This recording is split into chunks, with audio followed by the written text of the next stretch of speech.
Ladies and gentlemen, welcome to another edition of Colts Coffee and Conversation. My name is Carl. And I'm Holly. I'd like to welcome you to another bonus episode of Colts Coffee and Conversation. But before we get into it, we've got to do our disclaimer. This is for entertainment purposes only. This is based on our opinions and our opinions only. If you don't like it, you ain't got to listen to it. Okay? Okay. Before we also get into our Colts, we must talk about our coffee. Oh, wow. Okay. Yes, Holly, what are you drinking today? Well, I think I'm going to go with a cold foam. Cold foam, cold brew? Yes. I just went straight iced coffee. I was boring today. I was cold brew. It's still warm. Alrighty. So before we get into our bonus features or bonus episode of our last podcast, we hope you enjoyed it. Nice little curveball there by yours truly. Thank you very much. I hope you enjoyed it. But let us know how you liked it on our Facebook page at Colts Coffee and Conversation, our Instagram at Colts Coffee Convo, and then our Twitter at Colts Coffee Con 1. That's Colts Coffee Con 1. And, of course, our luxurious and glorious email, coltscoffeeconvo@gmail.com. And our audio. Of course, you our just audio. Record an audio for us on your iPhone or your Samsung and any other kind of phone you might have and send it off to coltscoffeeconvo@gmail.com. That's right. Okay. So are you ready to get into it? What is this bonus one about? We didn't tell them yet. As we did not. We are going to kind of actually break down. We're going to kind of get comfortable, lean back. We're going to discuss the actual true power of what Star Trek V can actually relate to today. As far as cults go, right? As far as cults go. Because we did have, it was. Now let's first of all break it down. Was it a cult? Yes, I believe it was a cult, and there's certain signs. Oh, my goodness, Carl, you are just doing all kinds of aerobics with these mic stands. Are you comfortable? Very. Okay, let's get to it. Yes. So, yes, I believe it was a cult because it had some definite signs of it. Mm-hmm. So the first sign I saw was Sybok. Yes. Okay, he opens the movie up with yes, he does. A presence on a horse. On a white horse. Mm-hmm, and he is coming, that's like a symbolic of a savior. Yes. Okay, and he's coming from I think it looks like a sunset or a sunrise, not sure which. Yes. Okay. A beginning or an ending. Yes. Could be symbolic. True. And a poor person was out there with some holes that had a little steam coming out. Yeah, he was digging holes, and he said he was going to shoot him. And he said that you would shoot me for a field full of holes, and he was, that's all I have. Yeah, and the gun that he had wasn't a real gun. It was sort of a made-up, kind of slingshotty with rocks kind of gun. Yes, because this is happening on a planet called Nimbus 3. Yes. Now, Nimbus 3 was the planet of intergalactic peace. Mm-hmm. And, of course, the capital of Nimbus 3 is called Paradise City.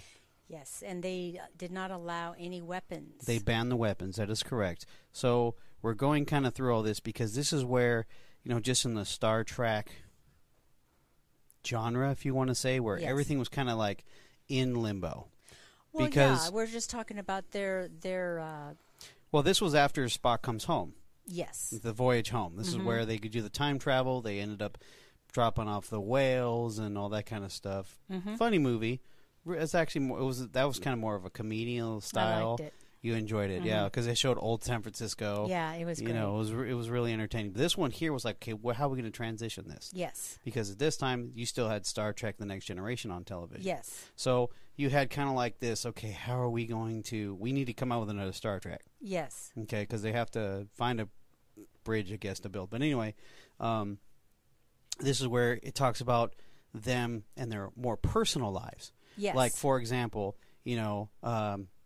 after they show the scene with Sybok and with the gentleman digging the holes, and next thing you know, they goes to the dun, dun, dun, dun, dun, the normal intro. Yes. And then what happens? There's Captain Kirk climbing a mountain, El Capitan. What is in Yosemite National Yosemite National Park. That's okay. correct. And there's some they have Spock, Dr. McCoy, and Captain Kirk. Yes. And it goes through some things. We won't go, blow by blow. No. But it just showed the friendship. It showed, how they stuck together. They didn't really have families. They had themselves as their family. It was a little bit of a depressing scene, but yes. Yes. But, and there was a talk of, Dr. McCoy says, why do you risk your life for something that's not important? You really piss me off. Yes. And, you can drive a man to drink. And of course, Captain Kirk always says, well, I know when I die, I will not die alone. Or no, I will die alone. And as long as I have people like you them, two with me, I knew I would never die. Yes. So he was confident in that. Then they get called on this emergency. Because Sybok, on the meantime, was at Nimbus 3. Yeah. Well, no. We kind of went a little forward to it. What happened is that a new representative of the Romulans, that was the female, she ends up coming in talking about, oh my gosh, I'm just in time because our government's decided to do, this was the dream planet, yes. right? And basically, this is where you get the backdrop of, we got suckered into this just as much as anybody else did.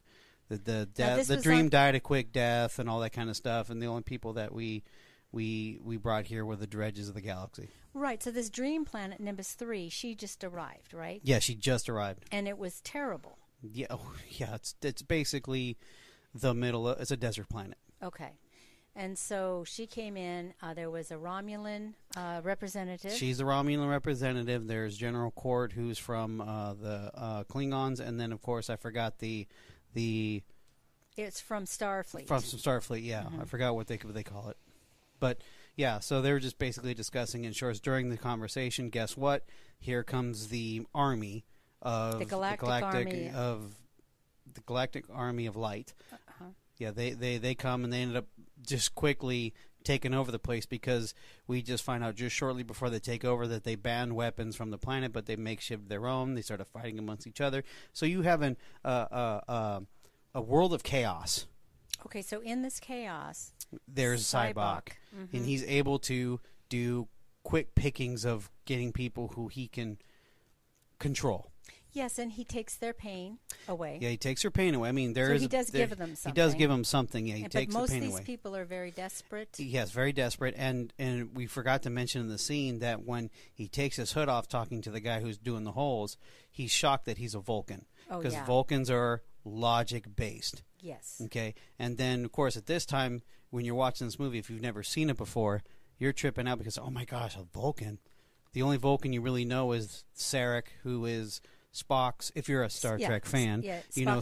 Yes, Spock's father is very, yes, it's all logical, and then same with Spock, That's true. And then you got this dude, he's like, whoa, this guy has, he smiles, they never smile. Yes. This one smiles, and shows teeth. So, he's in that perfect position to sell a utopian feeling and a sense of community in just a world full of just chaos. And he does have a mission. He does have a mission. And most cults do have that mission. They do have that mission. That is correct. And of course, they come up with the plan. They end up taking, the hostages. And of course, they say that we're on a worthless lump of rock. This is worthless. You're wasting your time. And of course, he mentions the most important part. But this is the only lump of rock that has you three on it. Yes. So, of course, they knew it was perfect. It was perfect planned. And of course. Well, they contact Starfleet. They contact Starfleet with the whole, hostages. And, of course, this is where I just realized, oh, my gosh, her and Scotty are an item. Okay, didn't know that, but, oh, Lassie, oh, you're the best. Opening up the space food. But, I didn't even know that, but I'm like, oh, it's kind of a cute couple. But, this kind of gets a little humorous, but, of course, the ship, of course, is not working. It has a great engine, but everything else is falling apart. Right, because they had to retrofit. It was a brand new one, but it wasn't quite up to snuff. They had a junior kids on there. They had for less than a skeleton crew, yeah. And then they had called everyone back from shore leave, which meant from Yosemite Valley and everyone else. Yes, that is correct. So they're rushing off to... They're rushing off to go to the... hostages. The Nimbus 3. So, yes, so they ended up going over there.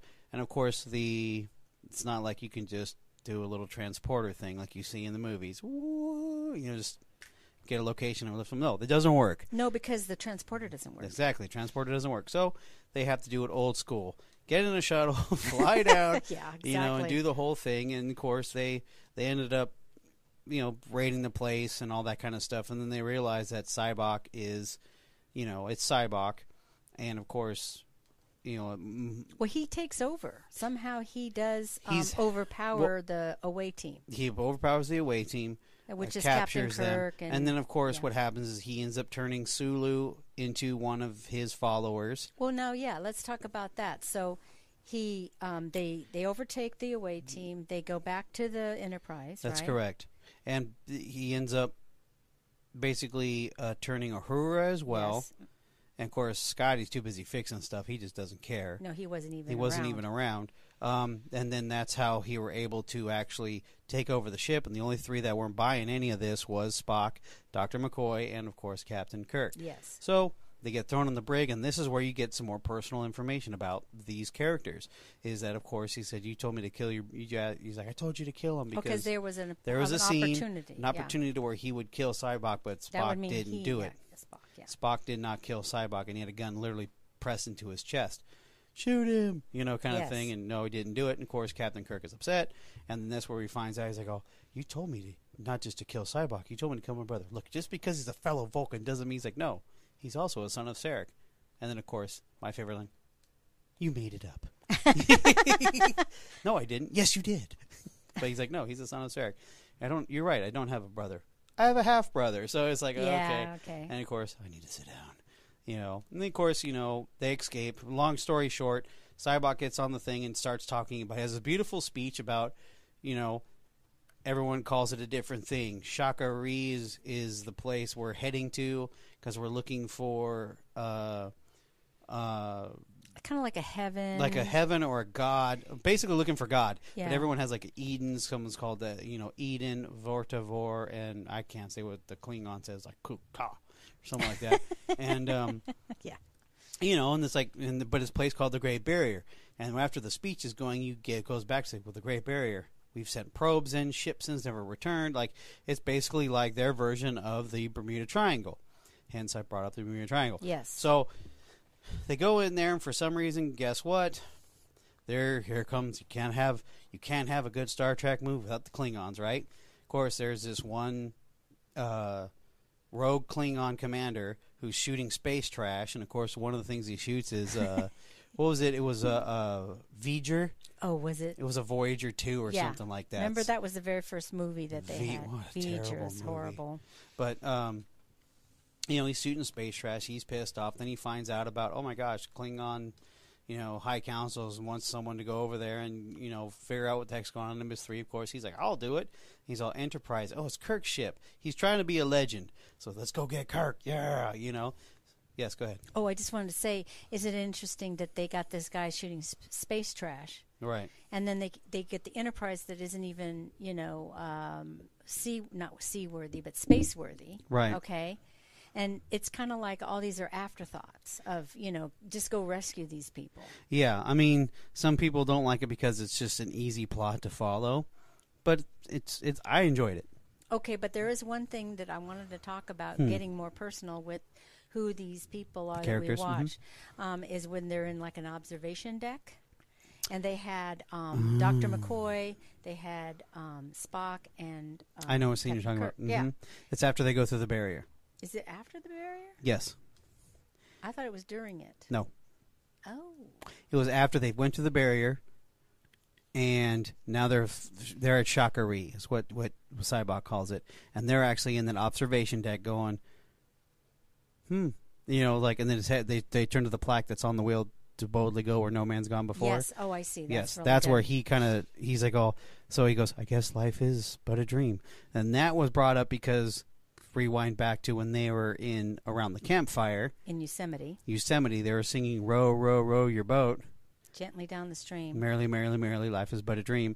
And there's Spock trying to figure out life is not a dream. Mm-hmm. But then things it has a little banter to kind of make a connection. But anyway, they go there, and of course here comes Sybok. He comes in, and this is where you get the true sense of what he does. Okay. Yes. Oh, how he releases how pain. he releases the pain. It gets into detail, and this is where we get more personal with the characters, which was really interesting, very interesting. So, of course, he goes to McCoy, and he's like, "Oh, I sense your pain. Share your pain with me." Yeah, his is deep. Oh, super deep. He basically shut the life. Was it the life the light. Oh, I can't remember what it's called, but when Life support. life support, he turns off the life support of his father because he had a disease he couldn't find a cure. 2 weeks later, he finds a cure. Yeah, but the point was his father was in so much pain. His father asked him, "Please release me. Please release me." Yes, and he and did didn't it. want to, but he did it. And then 2 weeks later, he found a cure, and he's been holding on to that guilt. Yes. So he's been holding on to that guilt, and of course, he's like he's like, oh my God, like like it was lifted. He's like, oh yes, that's the first step. The next step we take together, right? He's just with them. I mean, Yes. you can feel Sybok. Well, because Sybok was able to somehow Channel. show a picture of the scene and to relive it, kind Yes. of like when you go into the pensieve in Harry Potter. You go in, you see what's going on, and you see like the past. Right. Okay. Yes. And so that's what it was, kind of like that, where they were looking at this scene, Right. and then he had that pain. He shared the pain. And then he was able to release it. Yes, and then of course we go to Spock, and of course there's Spock, Mister No Emotion. I believe we're witnessing my birth. Yes. Right. It was his mother. This is his mother having him, and of course his dad goes, so human. And of course, when he says that, you know that Spock's always trying to not be human because of his father and his, I don't want to say disdain for the fact he's not 100% Vulcan. Right, because his mother was Earthling. It was a human, so it's like, hey, dude, you're the one who hooked up with a human. I'm just saying. But anyway, nor here nor there. But, that's what he says. And then, of course, Captain Kirk's turn, right? Oh, I love this part. Oh, of course. It's just like, you just know Kirk. You're like, that's right, my dude. Pure, just male machismo. He's like, what? You want me to show me the mistakes that I've made in my life? The regret? When I turned left when I should have turned right? I don't want to release my pain.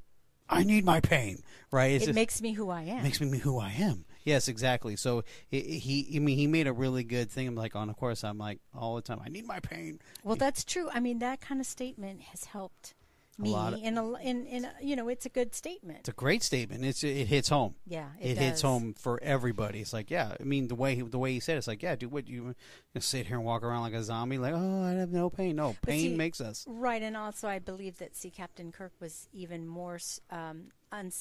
He wasn't duped. You know what I mean? Yeah, he wasn't. Drinking the beverages. Yes. Okay. But of course he sees it. Okay. Well, now they go up to the. Well, there was an alarm that came off, and they had to go to the deck, up to the command center. Right. So they're there, and it's like, well, what are we going to do? Well, it's because they found an energy life source coming from the planet. Yeah. So he's like, okay, Sybok, what's the plan? Since you're running the ship practically because you took it over. Of course, he's like, no, it's your ship. I proved my point. He's like, okay, well, let's go do it. And of course, everybody wants to go, and he's like, nope. McCoy, you and Spock and Sybok, we're going. Nobody else is, okay? And of course, they take the shuttle, blah, blah, blah. And of course, they land. They open it up, and of course, Sybok's like, it's beautiful. It's like, dude, it's got a pink aura. It's like a vanilla sky, rock, and desert. Yeah, it didn't look beautiful to me. No, but he's just, there's always beauty in the desert. Well, that could be. Could be true, but okay. So, of course, they're hunting around and they're looking everywhere. And, of course... you know what, though? Yes. If you talk about symbolic, a lot of, the biblical symbols are when you go to the desert, you find God. That's true. That is true. Yeah. So they kind of plotted that in.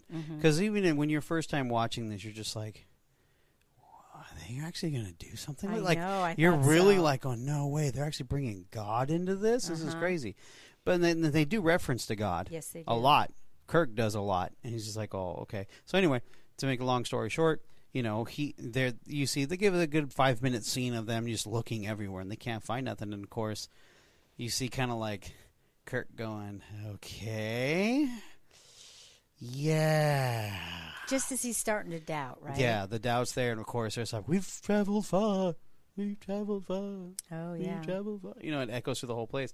And of course there's Spock, Sybok, next thing you know, and of course there's Kirk, Kirk here, here's the situation, kind of thing. And of course the earthquake happens, an earthquake did happen in the movie, and everything starts to, rocks started coming from the ground, kind of to guide them to where they needed to go. You felt it was guidance. I felt like it was to entrap them. See, I thought it was guidance. Isn't that crazy, though? Yeah. I felt like they were being, okay, now I've got you. Right.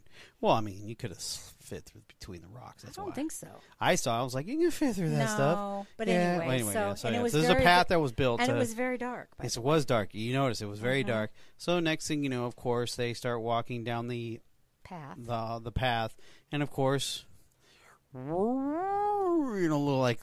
sounds like a whale sound. Oh, okay. And then of course, there's thing starts popping up, and then this thing appears, this big old light beam. Okay. Right. So that was like an energy source. An energy source, and of course, he's like, "Are you God?" He's like, "Oh, I have many faces." So you see a lot of deities coming.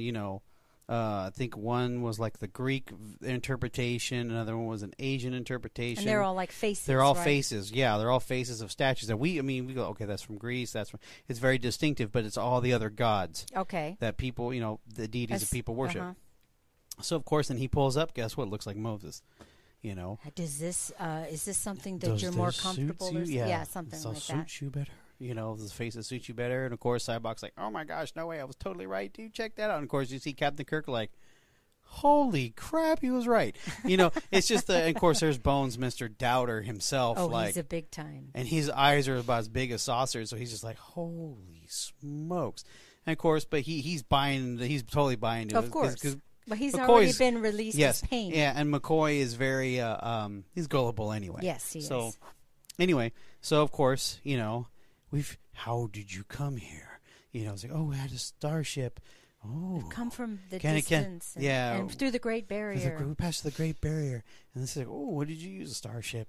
And it's like, oh, well, can it hold my power so I can bring it close so I can mine with it? And of course, Kirk's like, wait a minute. What does God need with a starship, right?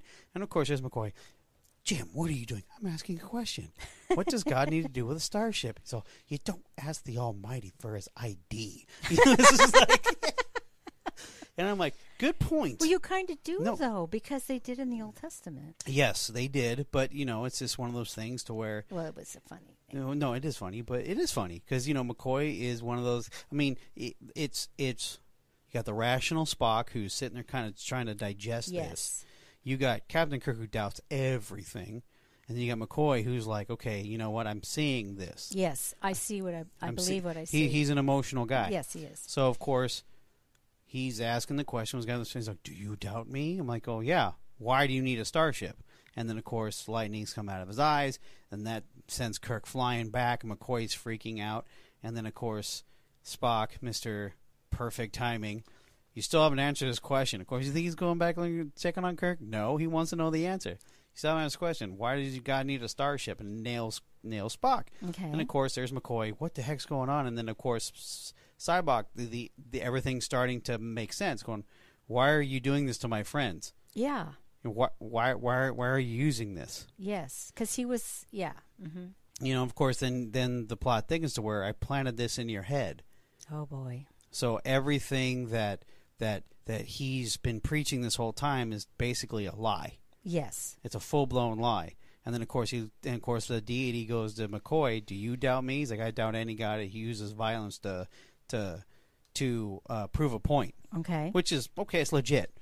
Because he's thinking God as, he doesn't harm for the heck of it. Right. He would, yes. There's a purpose. Exactly. But he's just saying, you want to know why I want a starship? Bloom. Yeah. Who the hell do you think you are kind of attitude. Yeah, because even when Moses questioned God, he didn't do that to him. No. He's just like, hey, Holmes. Check it out. I know. You know what I mean. He didn't say Holmes, but you never know. Anyway, so, it goes on, and that's where he realizes that when Spock says, this is not the god of Shakari. This is not what you think it is. Then that's when he's saying it, and he's realizing, oh my gosh, logic, I should have just... So Sybok is realizing Sybok just realized that he does the little hand gesture of friendship and something to Sybok as an apology, and he says, forgive me. Brother, forgive me. To Spock, To right? Spock, yes. And then he goes into the energy because he was saying, how does this face? I like this face. It suits me well. And all it is a mirror image of Sybok. Oh, yeah. Then he was really shocked because then he realized how arrogant he was. Sybok was arrogant to think. And vanity. And the vanity. that he made himself God. Yeah, he did. So that's when he just reflected. He back. just reflected it back to him, and that's when he dive in there, and it's where you see the struggle, and they're running, and of course all you see is explosions. So Sybok's dead. Yeah, but Sybok said something like, "I see that. I see you have pain. Yes. Pain like that." Yes, He's like, exactly. like okay, share it with me. share your pain with me, and we will grow strength in the sharing. Yes, I love that Yes. statement. So of course you see them, they tussle and stuff, and of course the explosions. But Sorry it was a guys, spoiler alert diversion. if you haven't watched it. When did the movie come out? 1989. 89. So if you haven't seen it, now you need to watch it, or don't watch it at all. You had plenty of time. So of course explosions happen, and of course Captain Kirk's on the radio. Scotty, tell me you can beat him up. I can only bring two of you. Do McCoy and Spock. So he beams him up, and then of course there he is by himself, and of course he's running because the deity is starting to chase after him. He's hunting him down because he wants to get into that starship. And of course, sure enough, he's on the top of a tip of a mountain, right? And of course, here comes the Klingon shit coming out of cloakdom, and he shoots the deity. Of course, he just vanishes.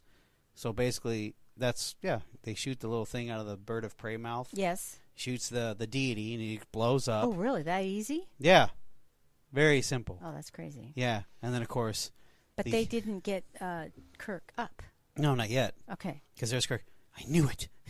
You Klingon bastards. Yeah, he hated the Klingons. It's a big deal. You got to watch 6 and 7. Oh, yes. You Klingon bastards. Actually, you start at 3.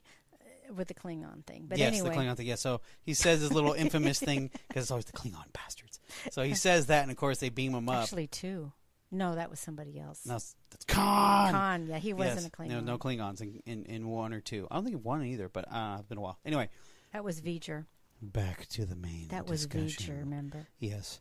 Back to the main one. Anyway, so of course he beams up. Next thing you know, of course we forget the 3 hostages were who? A Klingon, a Romulan, and a Terran. That's what they were called. Terrans. Yeah, because they're Earthlings. Earthlings are Terrans. Yeah. Anyway, whatever.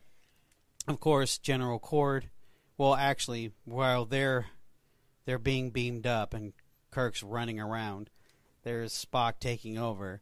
And, of course, there's General Cord, who's actually this guy's superior officer, and he just has full of self-doubt now because he got the pain release, and he just saw that, oh, my gosh, what I believed in was garbage. Yes. So, I'm weak. I'm just a tired old man.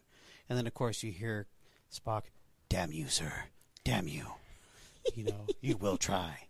Yeah, so he's going to go ahead. So, sure enough, next thing you know, there's General Cord, because Kirk thinks he's captured. Oh, yeah. He thinks he's captured. They're taking him straight to the bridge. And there's General Cord. Sir, I want you to meet our gunner. So basically, the person who shot the deity was Spock. Oh, okay. That's cool. Am I blowing your mind with some of this? Well, yeah. Oh, the details I look at movies. The thing is, I was just trying to get the cult part. We'll get there. Yeah, I know, but that's why I didn't remember all these right. details. So, of course, then there comes the friendship and stuff. And then, of course, afterwards, there's a party, blah, blah, blah. Okay? Yes.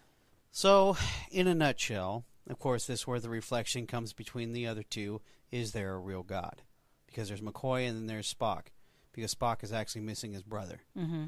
Is there a real God? He's like, of course he's out there. And that's where Captain Kirk says, of course he's out there. Okay. He's in all of us. Okay. And then you got the whole flashback to da-da-da. And then, of course, they're back at the campfire in Yosemite. Yes. Except for Spock is now playing his little Vulcan harp. I don't know. Everyone's going to go, it's called a blah, blah, blah, blah, blah. Sorry, guys. I'm not that much of a Trekkie. To know what it was called. But he's sitting there playing. He's like, and of course, he's just fiddling with it. And there's Kirk. You going to play that thing or what? The next thing you know, you hear, blum, blum, blum, bum, dum, dum, dum, dum. Then they start singing Row, Row Your Boat. Oh, that's really cool. Yeah, it's very sweet. But anyway, back to the main topic is that we can break down what happened for the most part in this movie in regarding cult leaders, cult followers, and cult doubters. Yeah. And how you can be a cult doubter, start tinkering with it and easily be persuaded. Mm-hmm. For example, you have Sybok. Very inspirational, great speaker, positive motivator, sense of self. He has a mission. He tells you what's going on, and he's really hands-on, and he wants to help you. Yes. Help you. Mm-hmm. Help yourself, help you. help me help you. And Okay. and of course, he gets a good following. And what happens? From a good thing to the mission to violence sets in because you think they went in there and all peacefully with guns? No, it was. And another thing with cults, it's like the ends justify the means. Yes, and this was the ends that justify the means. Yeah. We're here not to kill you. We'll kill you if But you we don't want to. We don't want to. Kind of like the SLA. They said, hey, Exactly. you know what? If you get in our way, we don't really want to kill you, but we will. But was that one young man who liked to play baseball and they kidnapped him with the vehicle in Yes. the van? They let him go. Right, but the poor, Myrna Opsal, she just happened to be in the way of the gun. Exactly. And she got killed. Exactly. So So yeah. you have that. And then, of course, you have the cult father who's willing to do something that they are out of the normal Right. train of thought. But that's not part of what they were prior to. No, they're completely Yes. a different human being. Mm-hmm. Now, of course, you have the doubters. Of course, that's Captain Kirk. Yes. Then you can. He's the questioner, the doubter. He's the one that everyone can easily be. Yes, but The then question of of the course, with this life force, the Moses person, he wanted to eliminate him. Exactly. Just like cult leaders want to eliminate those The who doubters. ask questions. Exactly. And then also you have McCoy, who is one of those who is emotionally shot. Because he's always emotionally shot in these movies and also in the TV show.